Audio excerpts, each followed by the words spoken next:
Amigos, muy buenas tardes. Ya estamos con las principales noticias del fin de semana en 24 horas dominical. El presidente Daniel Noboa dispuso trasladar la Comandancia General de la Policía a Guayaquil con el objetivo de planificar desde esa zona las estrategias que permitan enfrentar al crimen organizado que sigue acechando al país. Además, continúan los ataques entre Irán e Israel. El presidente de Estados Unidos, Donald Trump, hizo un llamado para que se llegue a acuerdos. Ya en noticias del país, la Comandancia General de la Policía se trasladará a Guayaquil por disposición presidencial. Esta es una de las estrategias para mitigar la ola de violencia por la que atraviesa esa ciudad. Fue mediante este decreto ejecutivo número 28 que el presidente de la República, Daniel Noboa, ordenó el traslado de la Comandancia General de la Policía Nacional, del Comando Conjunto de las Fuerzas Armadas y de los órganos que se consideren pertinentes a Guayaquil con el fin de que ejerzan temporalmente sus funciones y atribuciones desde esta ciudad. Es así que con esta disposición, las fuerzas del orden podrán planificar, preparar y dirigir operaciones de seguridad desde la zona en donde las muertes violentas, secuestros y extorsiones han incrementado. Según cifras policiales, de enero a mayo del presente año, se registraron más de 1.300 muertes violentas en la zona 8, que comprende Guayaquil, Durán y San Borondón.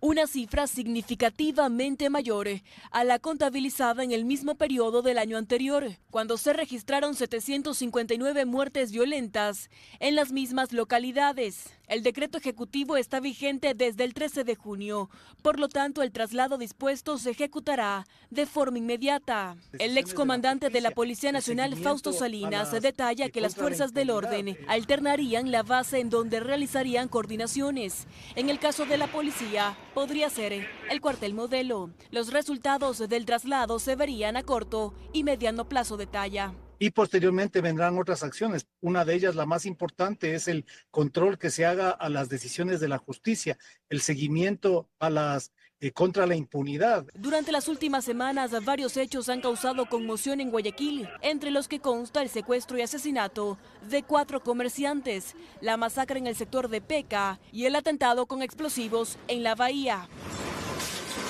Vemos a diario las noticias, pero lo que queremos es que depure la función judicial. Porque no es justo, ¿no?, que cojan a tanto delincuente, a tanto criminal. ¿Y qué es lo que es? Vaya a la casa y no salga del país. Eso no es justicia, mira. Ya es demasiado, las muertes es a diario. Mientras tanto, esta es la segunda ocasión que en menos de un año el gobierno ordena el traslado de la comandancia. En junio del 2024 dispuso su instalación temporal en Manta, provincia de Manabí. Bernarda Ceballos, Teleamazonas. 2 personas murieron y 8 resultaron heridas tras un ataque armado en un restaurante de El Carmen, en la provincia de Manabí. Entre los fallecidos se encuentra Santiago Rodríguez, presidente de Liga Deportiva Universitaria El Carmen, y entre los heridos están jugadores de fútbol de dicho club, los mismos que ya fueron trasladados a casas de salud. Los motivos del ataque se desconocen, pues información de la Policía Nacional solo revela que pasadas las 8 de la noche de este sábado, hombres fuertemente armados se dirigieron a atacar a las víctimas dentro del restaurante. Esto tras un partido de fútbol. Y Esmeraldas vuelve a sumergirse en una ola de delincuencia, sobre todo de extorsiones. En la capital de la provincia verde, las denominadas vacunas afectan no solamente a los comerciantes, sino que ahora también a los ciudadanos. A ese taxista lo vamos a llamar Pedro. Y lo que ustedes ven en pantalla es justo uno de los 2 panfletos extorsivos que dejaron hace poco en su vivienda. Yo fui una de las personas que también fue realmente con notas, vacunada totalmente, siendo un taxista que me salgo a ganarme el diario cada momento, cada día para el sustento de mi familia, yo siendo unas personas también vacunadas. ¿Eso le dejaron en su casa? Exactamente, en mi casa. ¿Y qué les pedían? Bueno, me pedían que les llame a un número telefónico que está justamente aquí en la nota para comunicarme con ellos, si no o sea, tenía que atenerme a las consecuencias. Él nos cuenta esto con mucho temor y tristeza. Ahora salir a trabajar se ha vuelto muy peligroso. La gente lo que hace es guardarse porque como hay asesinato, hay robo, hay extorsión, la gente lo que hace es no salir y uno que se gana el diario cada momento, cada día, ya no es lo mismo. Y es que en las últimas 3 semanas las extorsiones llegaron al centro de la ciudad de Esmeraldas, lo que se refleja en locales sin ventas y cerrados, calles vacías y una ciudad que prefiere guardarse temprano. Sí, se ha bajado bastante el movimiento comercial en estos días. Al menos aquí se ha sentido la baja bastante en estos días. ¿Por qué? ¿Por qué cree? Me imagino que por la delincuencia, por lo normal.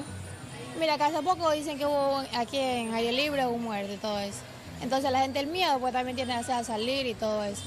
En medio de todo este caos, 5 nuevos grupos tácticos de la UNACE han llegado a la ciudad, dando los primeros resultados. Entre estos, la aprehensión de Alias Junior, un objetivo de medio valor que se dedicaba a extorsionar en la ciudad. Sofía Huir, Teleamazonas. La Policía Nacional ejecutó en Durán el operativo Tormenta 31, que dejó 8 detenidos. Durante la intervención se registraron enfrentamientos con los implicados y se incautó gran cantidad de droga. Nuevo golpe a las estructuras criminales en el Cantón Durán, con el allanamiento de más de 12 domicilios en sectores como Cerro Las Cabras, la 40 y la 28 en el operativo denominado Tormenta 31. Obteniendo como resultado personas detenidas, gran cantidad de sustancias estupefacientes, dinero en efectivo, así también una motocicleta robada y una motocicleta que era utilizada por los delincuentes para el traslado de la sustancia estupefaciente a los diferentes lugares. Además de un distintivo entre las bandas, nuevamente estatuas de la Santa Muerte y objetos relacionados a la santería. Se logró así la detención de 8 personas. Una de las detenidas es una persona que el momento que ingresábamos a los domicilios en donde se expende la sustancia, fueron agredidos los señores policías. Se han identificado, como pueden ver, varios de ellos con los Latin King y otros con los Chone Killer. En cuanto a la droga, las sustancias estaban listas para ser distribuidas en barrios del Cantón Ferroviario. Las autoridades consideran este operativo como parte del plan para destruir el microtráfico de la zona. Paula Kuhn, Teleamazonas. La Ley de Solidaridad Nacional plantea nuevamente parámetros para el consumo de estupefacientes que deberán ser elaborados por el Ministerio de Salud, Fiscalía y Judicatura. El correísmo asegura que se trata de una nueva tabla de drogas. Aunque la tabla de drogas se derogó en 2023, la Ley de Solidaridad Nacional aprobada el sábado por la Asamblea Nacional trae nuevamente a la palestra la necesidad de establecer una diferencia entre el consumidor y el cometimiento de un delito. Y si bien no se habla de gramajes permitidos, sí reforma los artículos 220 y 228 del Código Orgánico Integral Penal para que sean los jueces y fiscales quienes hagan esta distinción en base a parámetros que determinarán el Ministerio de Salud, la Fiscalía y el Consejo de la Judicatura. Es decir, no solo en la vía del poder punitivo del Estado, de sancionar el tráfico de drogas, sino también de dar atención porque lo importante es tener parámetros, pero con certidumbre, porque de lo contrario eso se presta para la relatividad, para la subjetividad, para la arbitrariedad y para la corrupción. Ante ello, el correísmo lo critica, pues dice que es volver a la tabla de drogas que se creó en 2013. Creo que el tiempo nos va dando la razón. Vuelven a establecer parámetros para determinar y diferenciar quiénes son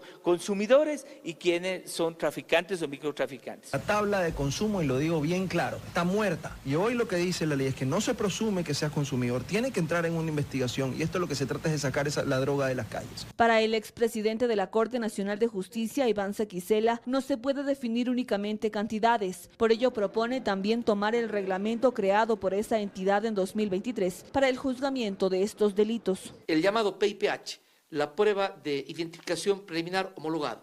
2, las experticias psicológica, la experticia médico, psiquiátrica y algo fundamental que deben entender policías, fiscales y jueces. Las circunstancias del caso concreto. Lo importante, dicen, es cumplir con lo determinado en la Constitución para no condenar las adicciones, pero evitar el crecimiento del microtráfico. Lucía Clavijo, Teleamazonas. Hacemos una pausa en las noticias, amigos. Al volver le contaremos que existe alerta en expertos de seguridad digital por la nueva ley de inteligencia. Ya le contamos cuáles son las advertencias que hace.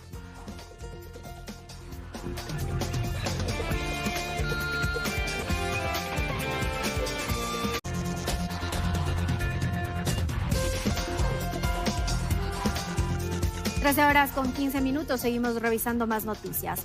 El Gobierno Nacional remitió un nuevo proyecto de ley económica urgente a la Asamblea. Este proyecto busca la recuperación de áreas protegidas y la promoción del desarrollo local. La Asamblea Nacional tiene un nuevo proyecto urgente del Ejecutivo. Es el tercer texto que envía. Está enfocado en recuperar áreas protegidas y fomentar el desarrollo local a escala nacional. La propuesta busca recuperar y reactivar zonas que han sido tomadas por economías ilegales, grupos armados y actividades criminales. Además, aseguran la presencia del Estado en zonas estratégicas para la seguridad y el desarrollo. En 5 artículos también se habla de inversión privada, buscando una responsable en la que actividades como el turismo, investigación científica, servicios y protección ambiental se potencien y a la par diversifiquen la economía local, generen empleo y reactiven el turismo. Desde la Asamblea Nacional afirman que tramitarán el proyecto. El Consejo de la Administración Legislativa deberá calificarlo y enviarlo a la comisión encargada de la materia, para lo cual tienen 30 días. En Quito, Brigitte Mancheno, Teleamazonas. Frente a la recién aprobada ley de inteligencia, expertos en protección de datos personales explican que la información de la ciudadanía puede filtrarse y aumentar así la inseguridad digital debido a que las operadoras telefónicas deberán entregar sus datos apenas con una solicitud justificada. Los celulares almacenan una gran cantidad de información como datos personales, ubicación e información técnica. La ley de inteligencia en el artículo 51 obliga a las operadoras telefónicas a entregar información de sus clientes a los subsistemas encargados de realizar las investigaciones sin una orden judicial. Datos como información histórica y en tiempo real de comunicaciones, información técnica, la localización de las celdas donde se encuentren las terminales y cualquier otra información que facilite la identificación y localización del cliente. Es decir, también permite que las comunicaciones sean intervenidas y aunque el artículo garantiza la confidencialidad, expertos advierten los riesgos. No existe en el mundo un sistema que sea como es impenetrable. Los acuerdos de confidencialidad que plantea la ley podrían resultar insuficientes en caso de una filtración. Las operadoras, la verdad, manejan la mayor cantidad de nuestros datos, dónde está circulando, datos de tus conversaciones. Además, de acuerdo a los expertos en manejo de datos personales, la normativa no es clara en cuándo y cómo el Sistema Nacional de Inteligencia deberá hacer estos requerimientos. Deberán de circunscribirse a los principios de proporcionalidad. Entonces, la pregunta es, ¿qué pasa cuando no se cumple? ¿Cómo se lo va a sancionar y cómo se lo va a juzgar? Uno de los riesgos para el ciudadano de a pie si su información cae en malas manos es que puede ser víctima de la delincuencia o persecución. De grupos de delincuencia organizada, de bandas criminales, por ejemplo, hacer extorsiones, secuestros y demás. Efectivamente, pueden predecir a dónde podemos ir. Bastará que haya un interés de la Autoridad Nacional de Inteligencia para que exista este requerimiento, pueda convertirse, por ejemplo, en un interés de persecución. Todo ciudadano tiene derecho a la protección de datos personales. Sin embargo, existe un principio de excepcionalidad cuando se trata de compartir esta información a terceros por temas de seguridad. María Gracia Chacón, Teleamazonas. En 30 días, la Asamblea debe explicar a la Corte Constitucional las razones por las que archivó la Ley de Protección y Defensa de los Derechos de los Animales. La norma fue negada en el Pleno por unanimidad debido a que su contenido, dicen, sería regresivo. La creación de una ley que proteja a los animales inició hace casi 3 años, mediante una sentencia de la Corte Constitucional en la que los reconoce como sujetos de derecho y puso en manos de la Defensoría del Pueblo la creación de una norma que sea tramitada y aprobada por la Asamblea. Sin embargo, ese intento fracasó y la sentencia no se pudo cumplir, pues el Pleno del Legislativo archivó la ley llamada LOTA este martes, al considerarla inconstitucional y regresiva. En base a las incoherencias jurídicas y técnicas que presenta este proyecto, mociono el archivo de este proyecto de ley. El archivo es el resultado de una lucha que iniciaron alrededor de 100 organizaciones que defienden los derechos de los animales, recuerda Cristina Alarcón, vocera del colectivo LOA. pues entre otras cosas la norma permitía las fiestas taurinas, las peleas de gallos y eliminaba las atribuciones de los gobiernos locales, por ejemplo, para sancionar la zoofilia.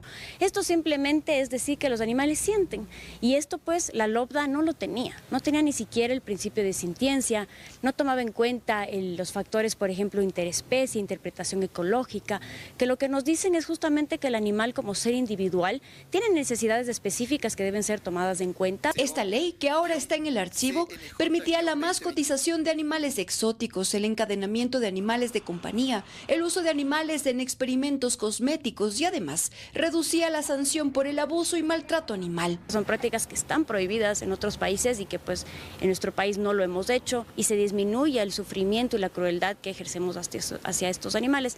Para los de compañía, yo diría que mejorar los planes de control de población. Nosotros en la LOA sí poníamos ya el censo importantísimo, todo esto fue retirado. La Asamblea, en un plazo de 30 días, debe entregar un informe detallado a la Corte Constitucional, donde se fundamenten las razones del archivo de esta ley. En los colectivos dicen que reactivarán la creación de una norma, pero apegada a derechos. En Quito, Karen Aro, Teleamazonas. A partir del 9 de julio se podrá conocer si el arancel que impuso el presidente de Estados Unidos, Donald Trump, para las exportaciones de varios países, entre ellos Ecuador, se elimina o se reduce. El sector exportador tiene altas expectativas de que la sobretasa del 10% sea eliminada e incluso que sea el primer paso para un acuerdo comercial. Resta un mes para que la tregua arancelaria que dio el presidente de Estados Unidos, Donald Trump, a varias naciones expire. Luego de ello se podrá conocer finalmente cuál es la decisión de ese país frente a socios comerciales como Ecuador, que actualmente tiene un sobrearancel del 10%. Los acercamientos que lograron autoridades ecuatorianas con la oficina del representante de comercio de Estados Unidos, USTR, generan una expectativa positiva en el sector exportador. Aparentemente las cosas pintan bastante bien para el Ecuador. Yo creería que si se mostraran las cosas como estaban establecidas, Ecuador va a poder acceder a la liberación de la sobretasa y le prepara al Ecuador al siguiente paso, que es eventualmente llegar al acuerdo comercial tipo. Precisamente el pasado 6 de junio, el ministro de la Producción, Luis Alberto Jaramillo, participó en una de las mesas de negociación y se espera que el 9 de julio se realice la tercera y última ronda de negociaciones. Nosotros esperamos que justamente tengamos una sesión pública-privada pronto y que podamos tener los mayores resultados. Es un mercado que representa cerca de un 11% de nuestra exportación. Y ya si hablamos de año cerrado en banano convencional, nosotros en el año 2024 cerramos con cerca de 40.82 millones de cajas. Desde que se impuso el arancel en abril, ya se han sentido algunos efectos en los productos exportables del Ecuador. Hemos visto dos efectos. El primero es que hay una desaceleración en el crecimiento que manteníamos con los Estados Unidos. En el primer trimestre, hasta antes de la puesta en vigencia de las sobretasas, teníamos un crecimiento acumulado de casi 40%, pero ese crecimiento se va desacelerando. Y el segundo es que hay algunos productos que antes de la sobretasa arancelaria ya venían enfrentando arancel. Por ejemplo, hay productos como brócoli que enfrenta 15% arancel, conservas de atún que va entre el 12 y el 35% arancel, flores, mango, manufacturas de madera. De allí la necesidad de que los diálogos lleguen a buen término. Por ahora, Ecuador es uno de los pocos países de América que logró sentarse a negociar con Estados Unidos, junto con Chile y Costa Rica. En total son 23 naciones a nivel global las que han tenido este exceso. Belén Merizalde, Teleamazonas. El presidente Daniel Noboa amplió el plazo para liquidar TAME hasta diciembre de este año. La empresa lleva ya 5 años en este proceso, pero su déficit financiero y la complejidad en la venta de sus bienes ha impedido su extinción.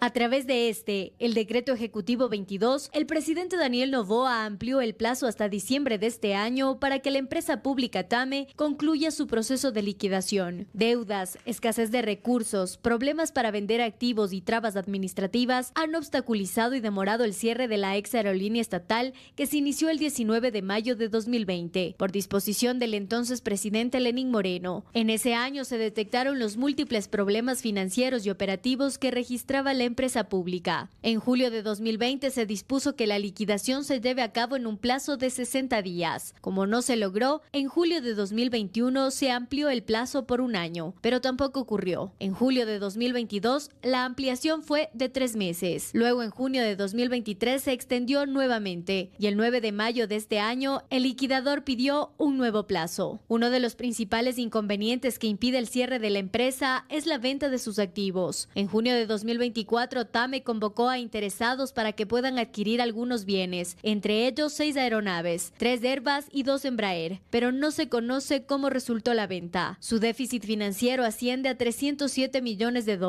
mientras que sus activos solo suman 14 millones. Con esta ampliación del plazo, el gobierno de Noboa espera que el liquidador pueda finalmente presentar el informe. Además, el decreto establece que el Ministerio de Transporte deberá facilitar la transferencia de todos los activos y pasivos de TAME, incluyendo los derechos litigiosos que aún se encuentren en curso, mientras que el liquidador de la aerolínea deberá dejar constancia del cierre de todos los registros públicos asociados a la empresa. Belén Merizalde, Teleamazonas.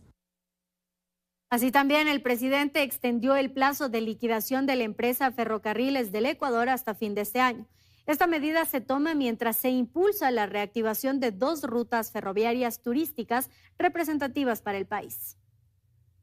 Se trata del decreto ejecutivo número 26, en el que el presidente de la República, Daniel Noboa, extendió el plazo para culminar la liquidación de la empresa pública Ferrocarriles del Ecuador. La nueva fecha límite quedó fijada para el 31 de diciembre de este año, medida que amplía el proceso de cierre que se había iniciado oficialmente en mayo de 2020, durante el gobierno del expresidente Lenín Moreno. Según lo dispuesto en el decreto, el Ministerio de Transporte y Obras Públicas será el encargado de coordinar la transferencia formal de los activos, pasivos, derechos litigiosos y demás obligaciones pendientes de la empresa. Luego el liquidador deberá cerrar el RUC, las cuentas bancarias y los sistemas públicos relacionados. Darío Herrera es exministro de Transporte y Obras Públicas del gobierno de Guillermo Lasso. Durante su gestión, explica que también hubo dificultades para avanzar en la liquidación de la empresa y resolver los trámites legales pendientes. El proceso de liquidación toma tanto tiempo.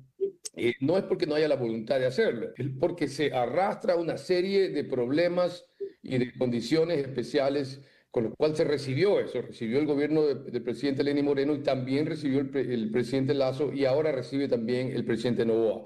Muchas de las estaciones, son 96 estaciones, 31 de esas fueron rehabilitadas en nuestro tiempo, ni siquiera cuentan con legalidad del suelo, es decir, el terreno nunca se expropió, estaba en un limbo jurídico. Y si bien hoy hay una nueva fecha límite, para el exministro el desafío no solo es cumplir con este plazo, sino lograr acuerdos concretos entre instituciones públicas y privadas para así cerrar adecuadamente este proceso. Se tiene que extender el plazo cuantas veces sea necesario hasta que se pueda liquidar y resolver los problemas. Aunque la liquidación de Ferrocarriles del Ecuador no concluye, en este 2025 se prevé la reactivación de 2 rutas turísticas. En Quito, Ismenia Solórzano, Teleamazonas.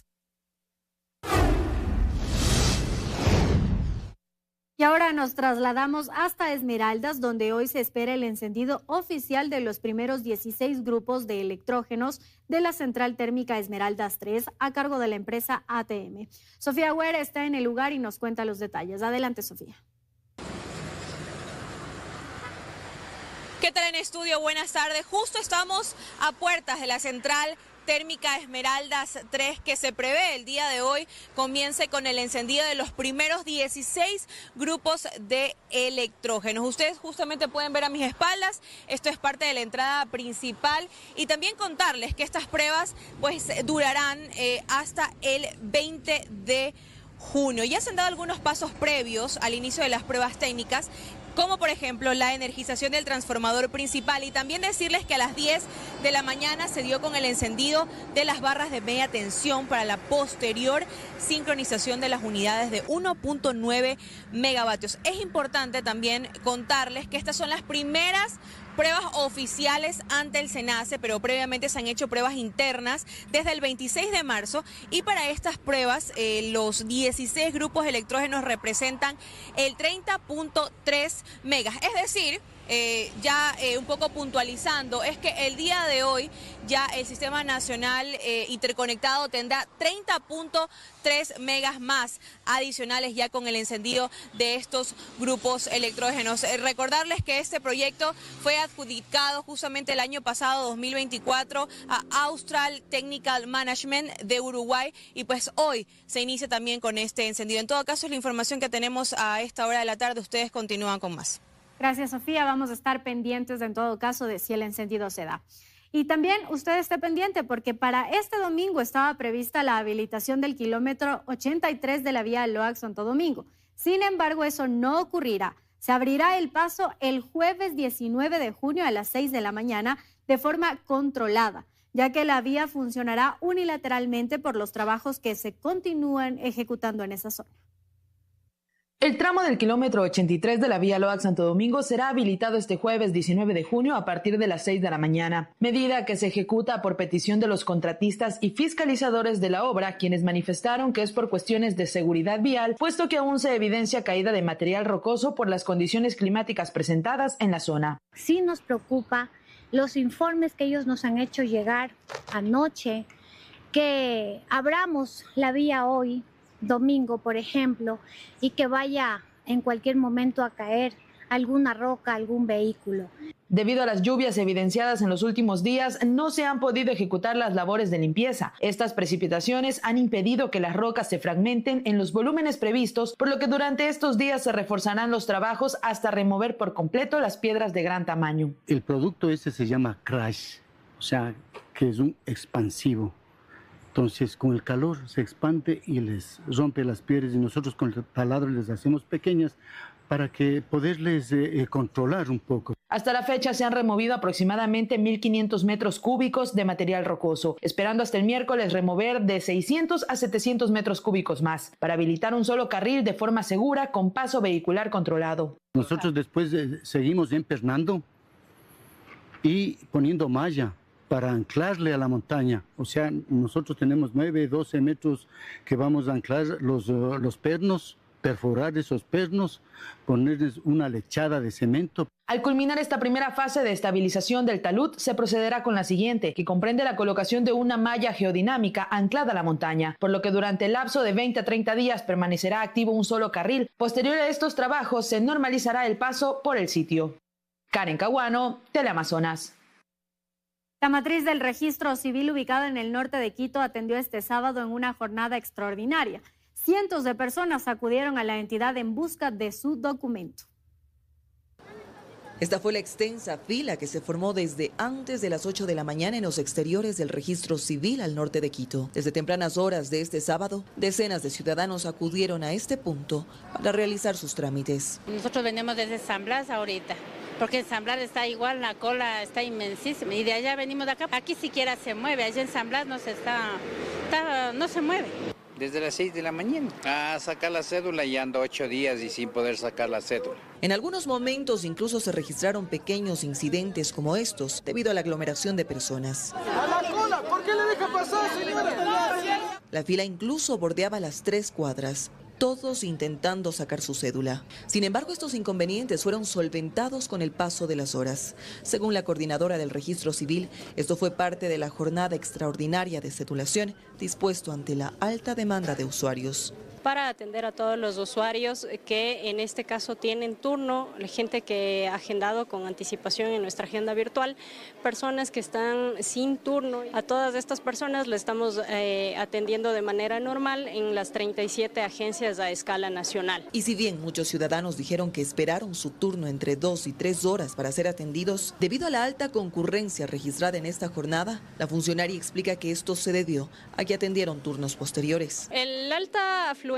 es justamente a personas que están viniendo, que tenían turnos en fechas posteriores, y también a personas que tenían con pagos retrasados también. Se está atendiendo a toda la ciudadanía en general.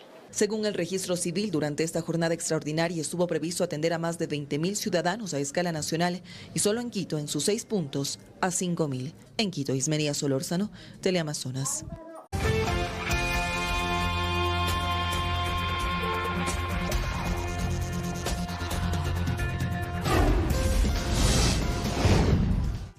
La celebración del Día del Padre hace que comercios y restaurantes preparen promociones para recibir a sus clientes. Nuestra compañera Brigitte Mancheno nos cuenta el movimiento que se registra a esa hora en la capital en este día especial. Hola, Brigitte.